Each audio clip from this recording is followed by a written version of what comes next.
So learning Masechet Pesachim Daf Chafavef El Abaso is the first chapter. We're going to complete the Mitzvah Hashem, the first chapter.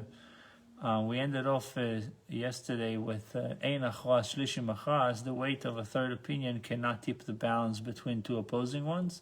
Your opinion represents an original line of reasoning that was not included in the views of Bishama and Basirul, and therefore it does not weigh in their dispute. Like what we say today, you're not party to the case. In the legal terminology. Well, you don't have standing yet, no legal standing. So we see from this bright that the Bisham and Basirul do not reckon with the concern for the occurrence of a misdeed, whereas Rabbi Shmuel, the son of Rabbi Yossi, does reckon with this concern. This issue is a matter of Tanoic dispute. So Rabbi Yossi Rabbi Chanina Machloikes Shenoflo Lepoches Mimeaser Chulin Tamein. The dispute pertains to a case where the wine stood to fall into a reservoir containing less than the measure of 100 casks of Tameh Chulin wine. So the reservoir had less than the measure of 100 casks. Let's say I had 90 casks of Tameh Chulin wine. But if it stood to fall into a reservoir containing the measure of at least 100 casks, all agree that it should be allowed to flow down into the reservoir and become Tameh. But one should not contaminate it with his own hand to prevent the mixing of Teruma with Chulin. What's the difference if it's 99 or 101? Why is it? Why you're allowed to? Why you should not get involved? If it's 100.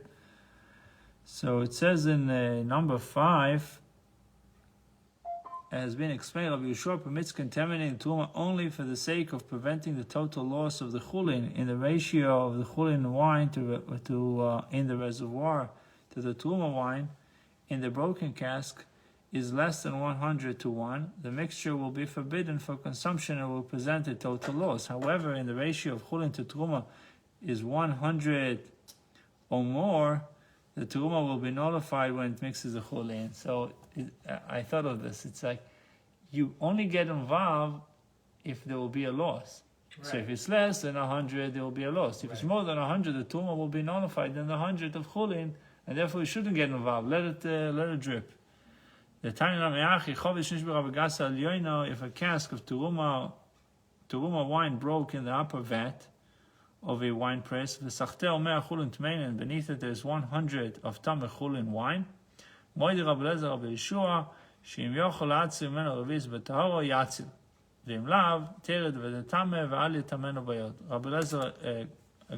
agrees with Rabbi Yeshua that if one is able to salvage one revis of the Teruma in a state of Tahara, you should salvage.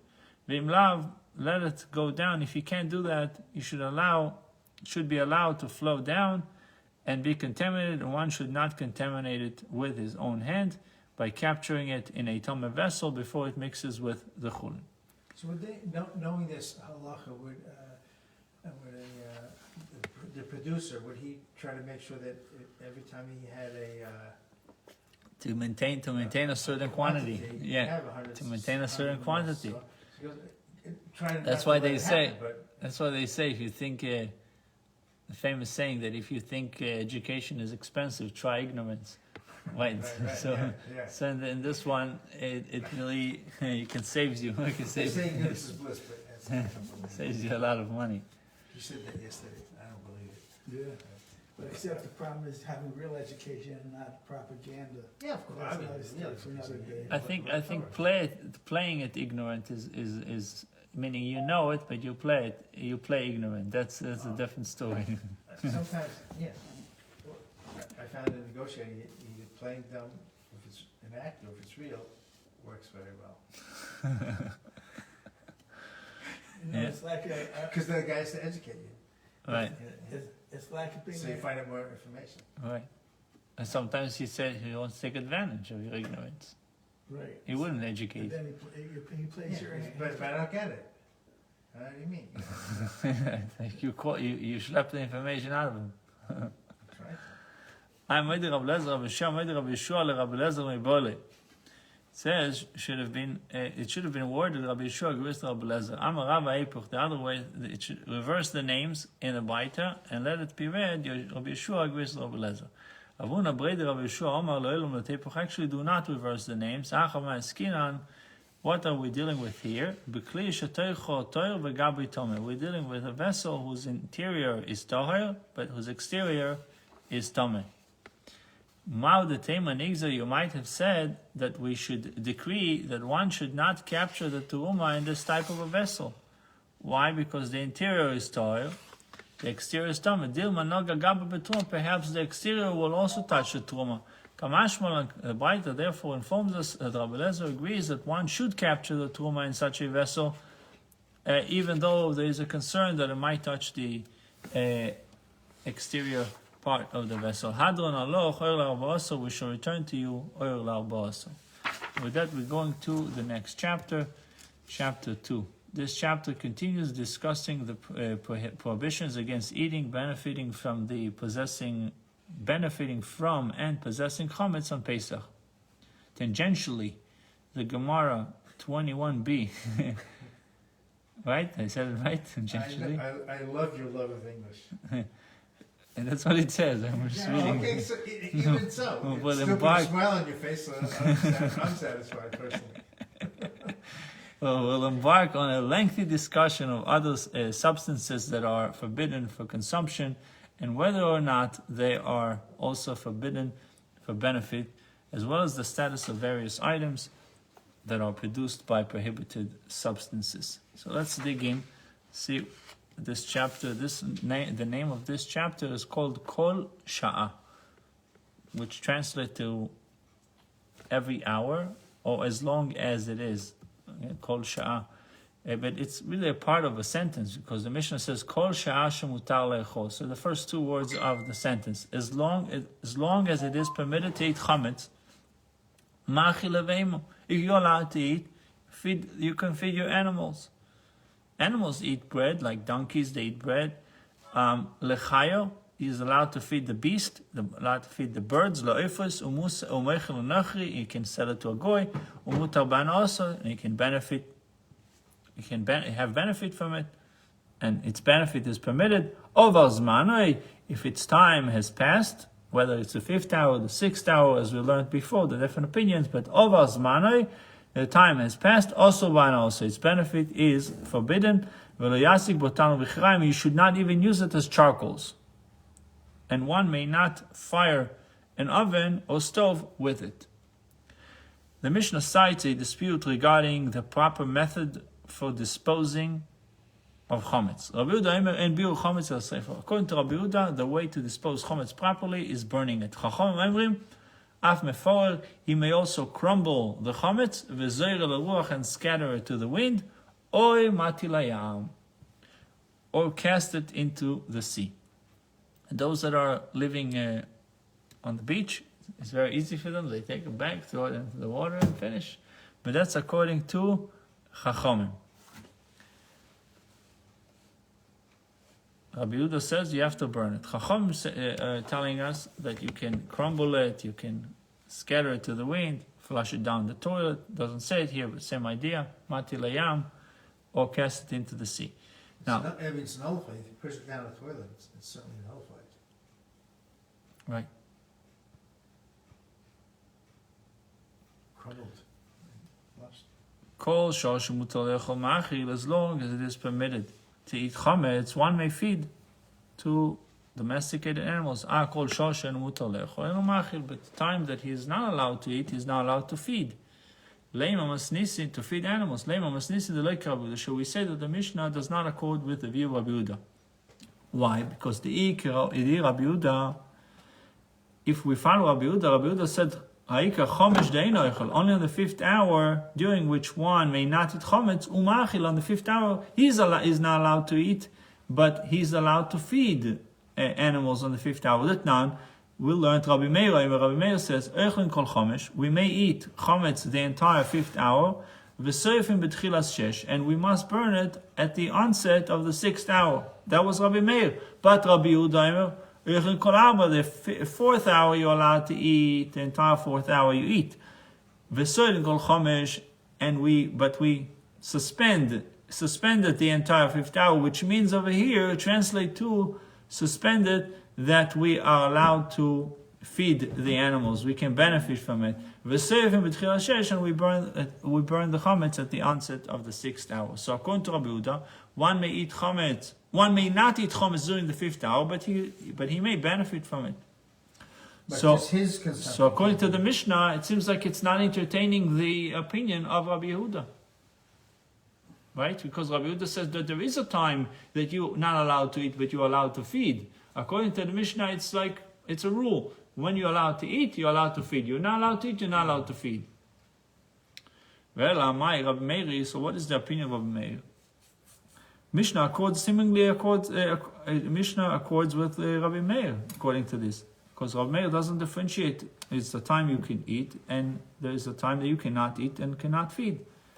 Well, Amai, Rabbi Meir, we say the Mishnah is Rabbi Meir, I call shosh mutar la'achol machil, kol shosh u'echel machil mibayla. What does it mean? So there, a diuk over here on the lotion, on the expression, it says shemutar kol shah, as long as it is permitted to eat, one may feed it to domesticated animals. Is poorly worded. Why is it poorly worded? Because it says kol shah eichel machil mibayla. According to Rabbi Meir, the Mishnah should have stated, as long as one eats chametz, he may feed it to domesticated animals. I thought they were saying that in the fifth hour you couldn't eat it, but you could feed it. Correct. That's what Rabbi Meir is saying. That's the Gemara, that's not the Mishnah. Right. Maybe the Mishnah is saying that. Mishnah is seemingly saying like Rabbi Meir. No, I'm sorry. Rabbi Meir says that you are not allowed to. Time you're allowed to eat, you're allowed to feed. You're not allowed to eat, you're not allowed to feed. It's Rabbi Yehuda that says that there is an hour. The fifth hour, it says the fourth hour you eat. The fifth hour you can feed, benefit from it. Sixth hour, at the beginning of the sixth, you have to burn. Right, I got that. So it's seemingly the Mishnah does not follow Rabbi Yehuda, it follows Rabbi Meir. Okay, let's... But now they're speaking about something else. They're saying, what is the language? Mutar le'echol machil. As long as it is permitted to eat chametz, one may feed it to domesticated animals. Why is it poorly worded? Because it says, kol shosh eichel machil min ba'aleh. As long the Mishnah should have stated, as long as one eats chametz, he may feed it to domesticated animals. A ruling that is directed at one person. The Mishnah's wording suggests that the ruling involves two different people. During the period that one person may eat chametz, another person may benefit from, but not eat. This interpretation does not accord with Rabbi Meir's opinion either. The Mishnah is in accord with Rabban Gamliel's view. That Nan, what is the view of Rabban Gamliel? Rabban Gamliel omer chulin ne'acholim kol arba, truma kol chomesh, v'seifim v'tchilas shesh. Chulin, unconsecrated chametz, may be eaten the entire fourth hour. Truma, that is chametz, may be eaten by a Kohen the entire fifth hour. V'seifim v'tchilas shesh, and we must burn all chametz at the onset of the sixth hour. And in line with this opinion, our Mishnah is telling us, as long as a Kohen is permitted to eat Truma during the fifth hour, what does Yisrael do with his chulin, with his unconsecrated chametz? And Israelite, a non-Kohen, may feed unconsecrated chametz to domesticated animal, beasts, and birds, but he may not eat it himself. So, according to this, there is a time that a Kohen is allowed to eat the chametz truma that he has, but his soul is not allowed to eat, but he's allowed to feed his animals his chulin. If you're in the Kohen's house and he's eating Truma. and it's chametz, and you're in the fifth hour already, you can't, according to this opinion. If you're sitting with him, can he share it with you? No. No. Israel is not allowed to touch Truma. Okay. Thank you. Why does the Mishnah have to teach you know that if your daughter is, if you're Kohen and your daughter married Israel, She can no longer have, right? she can come to your house, you cannot eat. Right. Now if her husband, God forbid, divorces her or dies, and she has kids, she is not allowed to eat. If you don't, She she doesn't have doesn't have kids. kids, she can still eat She from can her go back father's to her table. father. There's a question if her son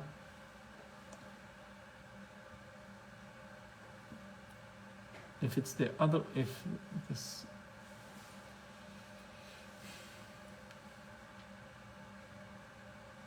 there's a scenario, tricky scenario when she's married Israel girl married to a Kohen. Girl married to the Kohen. Right. So she's a Kohen because of her husband. She is not a Kohen. But he dies. The Kohen dies. So she's no longer a Kohen, right? True. She's only a Kohen because her husband Right. was a Kohen. But if she has a son, Right. she's allowed to eat. If her son On is not on around, his back. yeah, on his back. Right. But if he's not, so it's anyway. Lama lemisna beima, lama lemisna chaya. Why does the Mishnah have to teach that one may feed chametz to domesticated animals, and to tell us, and why does it also have to teach that one may feed chametz to beast? What difference does it make? I'm allowed to benefit from it, whether I have a deer in the backyard or I have chickens. Why do you mentioning animals and non-domesticated? Behema and chaya. Tzricha, the Gemara says it is necessary. If the Tana had mentioned only domesticated animals, I might have limited his ruling to this group, to domesticated animals. Because if these animals live over any chametz, one can see it and then dispose of it. But with regard to beast, that is not the case. Why? Because if she leaves any chametz, the deer, kamatzna he hides it. So I would think maybe I shouldn't feed the deer because I don't know where he's going to hide this chametz. Eimalo, I would say that beast may not be fed chametz during this period. It's an interesting concept that chayo, non-domesticated, hide their food, and domesticated don't hide their food. They eat, they finish eating, and leaving it there. But the non-domesticated, He'll clean it up. they put it away for a later time, Yeah. right? Like bears, they store food for the time of hibernation. I don't know. They have scrolls. No, they don't put it away. Bears. Who's the like you see with like lions? They eat. They capture the animal. They put it away. They can't finish it. They put it away and they eat it. Yeah, they drag it back to the. Where? So I would think that I shouldn't be feeding the chaya. That's why they mention it clearly to tell me that I'm allowed to feed also chaya. Veitan chaya. Mishum de mishayro mias matzna, because if they leave over any cham, if the Mishnah only said about chaya and not behema, I would say chaya hides it away. But behema zimnin de mishayro v'lo masika daite v'kol v'ali roman matzah. It's actually better in a way that to feed chaya, because chaya would put it away, so I won't see it. An animal might leave and I forget about it, and then I will see it in my possession. And I will violate the transgression of Bali Ro, Bali Motzah. So I have two arguments on both sides. Why I need to mention clearly, because since I can come up with this argument, the Mishnah made it clear, tzricha, that I need both. Now, why do birds? Why is it necessary to mention birds?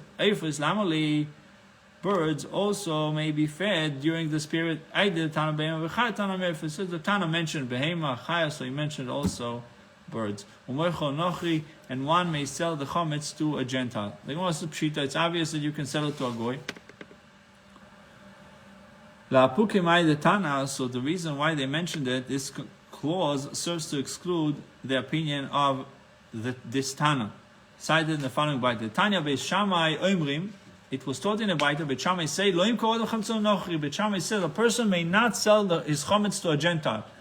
Ela im ken on the condition, the only way to do it, unless he knows that the goy will consume it before the onset of Pesach. That's the opinion of Beit Shammai. Machmir. Uveis Hillel Kol Shoshem Mutar Lecho Mutar Limko. Beit Hillel said no. As long as it is permitted to eat, it is permitted to sell. And we obviously follow the opinion of Beit Shammai.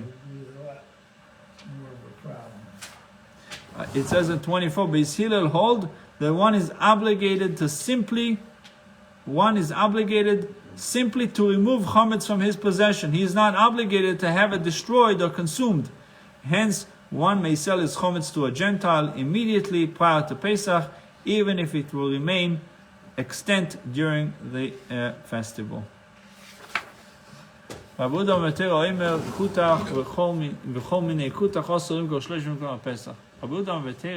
sounds similar to Beis Shammai in this, because he says, kutach. You know what kutach is? It's a dip that contains leavened breadcrumbs. There you go. It was a dip, condiment made of sour milk, moldy bread crust, that are chametz, and salt. Since it is used as a dip rather than eaten by itself, it is not quickly used up. It's like a spread that you have butter or margarine. It's around a little longer. It's already moldy. It starts out moldy. So Rabbi Yehuda says this kutach, v'chol minei kutach, and all types of kutach, it is forbidden to sell these items for 30 days prior to Pesach. So it's like seemingly like Beis Shammai, because the goy is not going to consume it.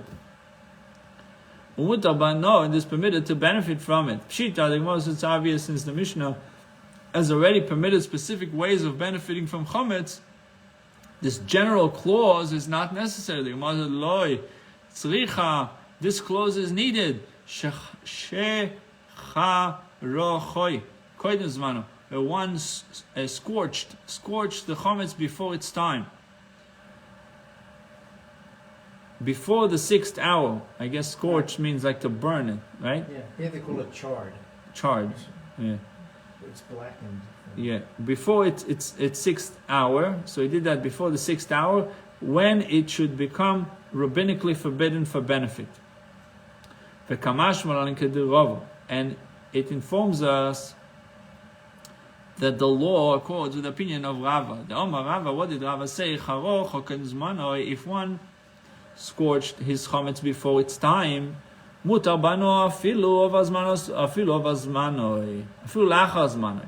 So he says, if one scorches chametz before its time, it is permitted to benefit from it even after its time, after the onset of the 6th hour.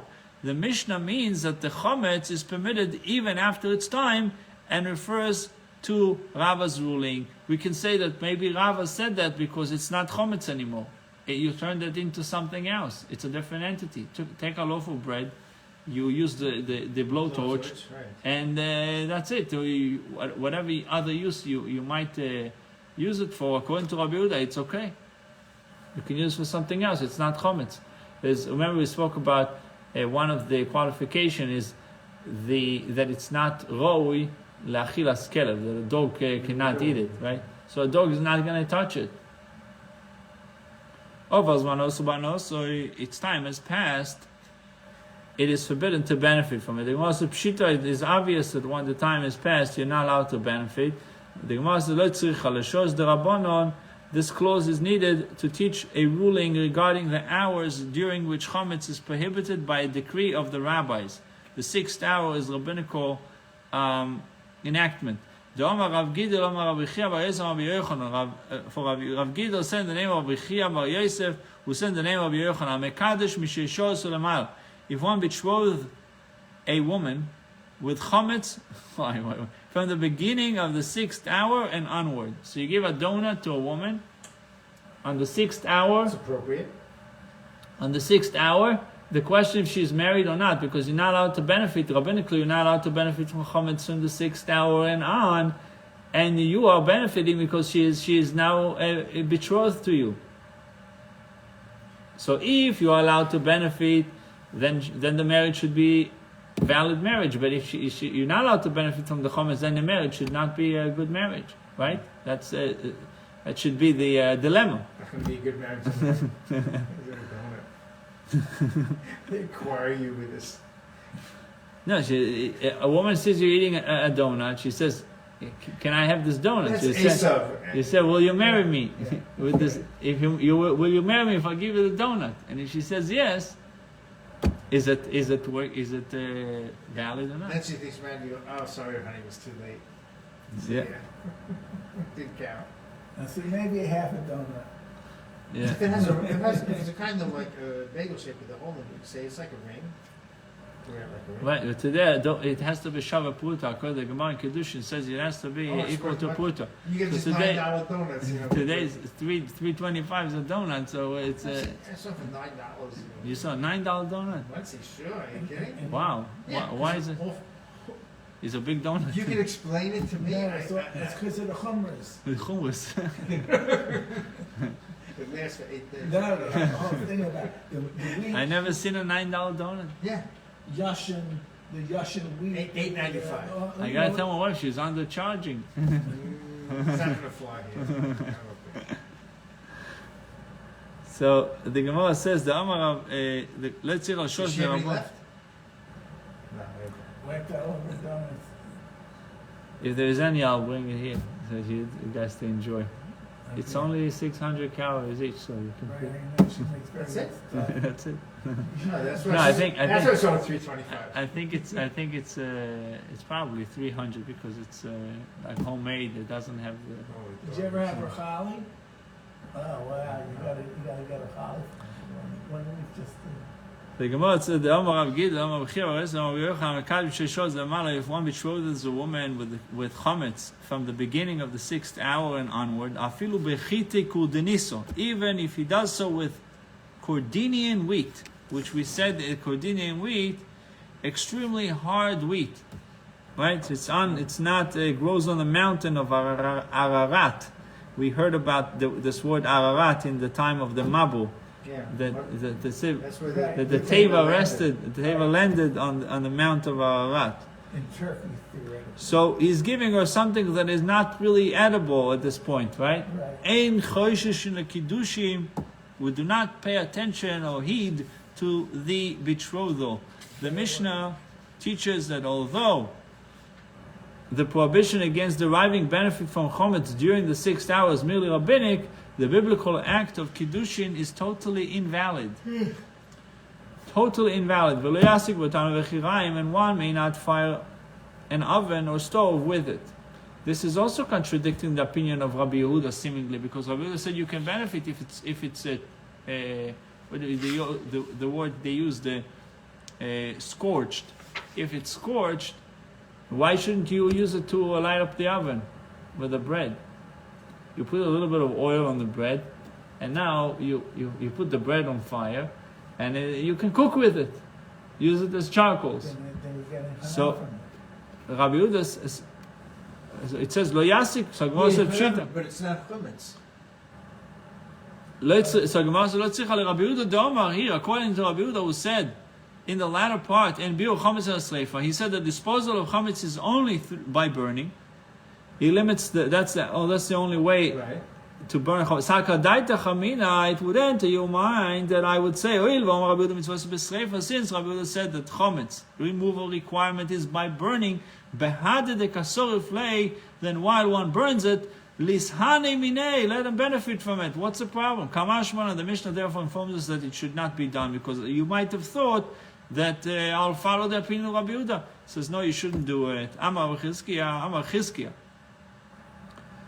Chizkiya said, from where do we derive the law that it is forbidden to benefit from chometz on Pesach? It says not to eat chometz. What do I know that? How do we know that you cannot benefit from it? It is stated chometz shall not be eaten. Which is understood to mean there shall not be associated with chometz any permissibility that leads to eating. The Gemara infers from Chizkiya's statement that he argues with another Ameira. Taimo, the reason Chizkiya derives a prohibition against benefiting from chometz, Because the merciful one wrote in the pasuk, Lo yochel chometz, chometz shall not be eaten. Haloi kosav lo yochel. And had he not written chometz shall not be eaten, but wrote simply, one shall not eat chometz. A lo yochel, instead, let's say what the Hebrew word would be. Individual. Asur, prohibited le'echol chametz, to eat chametz on Pesach. It says lo yochel. It's an interesting. It's yochel means it's like almost being eaten by itself. Lo yochel, it should not be eaten. It's like we said in Sheish Yomim. The Torah says 6 days you should do work. So the Torah says te'oseh melocha. What does it mean te'oseh? Meaning the work is being done by itself. It says Sheish Yomim ta'aseh melocha. 6 word, you should do work. It says te'ose. It's the same word, it's just the vowels are different. But it says over here, the Torah says ye'ochel. So I look at the Avamina, so Chilamashma, I would have said that while a prohibition against consumption is indicated, prohibition against the deriving benefit is not indicated. Ufliga de Rabbi Abau, so there's a machlokes of Rabbi Abau, Dama Rabbi Abau, kol mokim shenemar lo yoichal, wherever it says in the Torah, lo yoichal, with a patach under the chaf, or lo toichal, or lo isoichlu, any of these expressions, shall not eat, or either one shall not eat, or you shall not eat, or in plural you shall not eat. It implies both, against eating and against benefiting. Unless Scripture specifies for you otherwise, as He specified for you regarding nevela. That over there it's specifically speaking about eating and doesn't speak about benefiting. The Tanya, the pasuk says, "Lo yisoichlu chol nevela," you should not eat any nevela. Lager asher b'shoyachat itnenu. It specifically says that you're allowed to give it to the ger, to the foreigner. Ve'acholo oy mochol anochi, is allowed to eat it. The ger. And we're not talking about convert. We're talking about the proselyte or your neighbor, your non-Jewish neighbor, the stranger. So any lager benesino lanochi b'mechira. It says, from this simple reading of the pasuk, I have established only that one may convey an avela to a stranger by giving it to him as a gift, and to an idolater by selling it to him. She says, titnena v'acholo, you should give it to the ger, or you should sell it to the goy. There's two different expressions. Lager benesino, like to the stranger, you should gift it to him. Ulanochi, and to the goy, to idolater, by selling it to him. A stranger is not a goy. A stranger is a goy also, but a stranger is someone that accepted upon himself a certain mitzvah. So he lives with you. He lives with you. He lives with you. Yeah. When we say nochri, it speaks about idolater. Okay, that's also how they translate it. They say ger is a stranger, and idolater is the goy, lenochri. Okay? So how do we know? The Talmud So Scripture then states, in order for me to avoid this mistake, that I'm also allowed to sell it to the stranger, because it says, Oy mocho. Scripture states, to the stranger who is within your gates, you shall give it or sell it. So we see that the Torah specifies exactly, how do I know that I'm allowed to also gift it to the idolater? You shall give it that he may eat it, or sell it to an idolater. You must therefore conclude, whether it's a stranger, whether it's an idolater, whether through an act of selling or giving, you're allowed to give it to him. These are the words of Rabbi Meir. You have to follow exactly what the words are saying in the Torah. To the ger you have to gift it, and to the nochi you need to sell it. What is the reasoning of Rabbi Yehuda? If it enters your mind that the Torah intended, as Rabbi Meir said, let the merciful one write instead, to the stranger who is within your gates, you shall give it that he may eat it and sell it to the idolater. Oy lamali, why do I need the word oy? Oy lanochri. Shma min ha'advarim kichsov, derived from its appearance in the verse that the Torah intends for the words to be understood exactly as they are written, that a nevela may be given to a stranger or sold to an idolater, but not the reverse. Rabbi Meir, that's Rabbi Yehuda. Rabbi Meir, oy le'akdim nesina deger le'mechir denochri. Interpret the word oy differently, that the word oy serves to grant precedence to giving it to a stranger over selling it to an idolater. But if you decide otherwise, you're allowed to do. But if you have a choice between the two, and it's better to give precedence to the stranger than to the idolater. Rabbi Yehuda, for Rabbi Yehuda, he doesn't to learn about the precedence. He doesn't need it because it says clearly that when it comes to a stranger, you are commanded to sustain a stranger. And when it comes to a goy, so you are not commanded to sustain an idolater. And therefore, the pasuk is not necessary to teach that giving to a stranger takes precedence. It is a rational conclusion. Now, the Gemara notes that Rabbi Abba's rule has been inferred only from Rabbi Meir's opinion. It therefore questions how it is derived according to Rabbi Yehuda. Bishlama Rabbi Meir, this is good according to Rabbi Meir. What did Rabbi Meir say? Doma, echad ger, echad nochi. Whether we're dealing with a ger, whether we're dealing with a nochi, bein b'mechira, bein b'nesina, whether it's a stranger or an idolater, whether through an act of selling or an act of giving. Medeitzich kala mishra nevelo bano. This is from that fact that the pasuk needs to permit nevela for its benefit. The main thing that we wanted to know, that we know that we're not allowed to eat the nevela, but how do we know that we're allowed to benefit from nevela? We can infer that all other prohibited substances that are mentioned in the Torah, asurin, bein b'achila, bein b'ano, are forbidden both for eating and for benefit, unless otherwise stipulated. Unless it says that you're allowed to benefit from it, I need to know that I'm not allowed to do both, eating and benefiting. But according to Rabbi Yehuda, also, who stated that it is for the words as they are written that the pasuk comes. When it comes to other prohibitions in the Torah, other prohibited substances that are mentioned in the Torah are prohibited for benefit as well as for consumption. The Gemara replies, he derives it from the pasuk, to the dog you shall cast it. It says, if you have a treifa, you know the difference between a treifa and a vela. It says, it speaks of a treifa. A treifa is an animal that has one of well-defined set of physical defects that will cause it to die at a certain time, a short amount of time, 6 months or 12 months in machloikis. But the verse first states, "Uvasor basod treifa lo yizechelu." You shall not eat the flesh of an animal that was torn in the field, which establishes a prohibition against eating a treifa. It then states, to the dog you shall cast it, thereby permitting its benefit.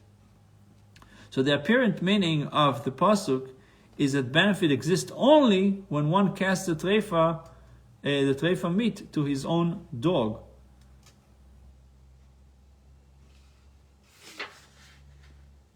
So from here we infer that the flesh of a treifa you may cast to the dog, but you may not cast to the dog all other prohibited substances that are enumerated in the Torah. We'll continue, God willing, tomorrow, 4 o'clock, right?